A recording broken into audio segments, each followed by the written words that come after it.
നെടുങ്ങാടപ്പള്ളിയിലെ ചെവണിക്കാമണ്ണിൽ വീടിന്റെ ഗേറ്റ് തുറന്ന് അകത്തേക്ക് കയറിയാൽ ആ മനോഹര കാഴ്ച നിങ്ങൾക്ക് കാണാനാകും. പൂവിട്ട് നിൽക്കുന്ന ബൊഗെയിൻ വില്ലകൾ നയനമനോഹരം മാത്രമല്ല, ഒരു സ്വപ്ന ലോകത്തേക്ക് തന്നെ നിങ്ങളെ കൂട്ടിക്കൊണ്ടുപോകും.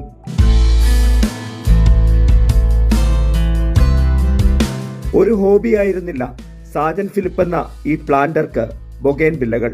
ആദ്യം നട്ട ചെടി പൂവിട്ടപ്പോൾ പിന്നെയും ബൊഗെയിൻ വില്ലകൾ തന്നെ നടാൻ തോന്നി. അങ്ങനെ വ്യത്യസ്തമായ നിറങ്ങളിലുള്ള ബൊഗെയിൻ വില്ലകൾ സാജൻ തേടിപ്പിടിച്ചു കൊണ്ടുവന്ന് നട്ടു. ഇപ്പോൾ ഒന്നും രണ്ടുമല്ല 350ഓളം ഇനത്തിലുള്ള ബൊഗെയിൻ വില്ല പൂക്കൾ ഈ വീട്ടിലുണ്ട്. എന്നെ സംബന്ധിച്ച് ഈ പൂ കാണുക എന്നുള്ളതാണ് ഏറ്റവും വലിയ സന്തോഷം. ഈ പല പൂക്കൾ വിരിഞ്ഞു നിൽക്കുമ്പം മനസ്സിന് സന്തോഷം, പിന്നെ ആൾക്കാരെ കാണിക്കുമ്പോൾ നമുക്കതിലും സന്തോഷം.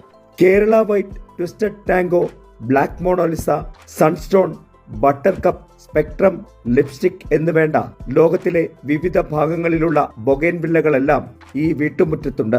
ഇവയെല്ലാം നട്ട് പരിപാലിക്കുന്നതിനും സാജന് തന്റേതായ രീതികളുണ്ട്. 40 വർഷമായി ഈ ബൊഗെയിൻ വില്ല പ്രേമം തുടങ്ങിയിട്ട് ഇന്നേ വരെ ഒരു ചെടി പോലും വിൽപ്പനയ്ക്ക് വെക്കാൻ സാജൻ തയ്യാറായിട്ടില്ല. കാണേണ്ടവർക്ക് വീട്ടിലെത്തി മതിയാവോളം കണ്ടു മടങ്ങാം. അതാണ് സാജൻ പറയുന്നത്.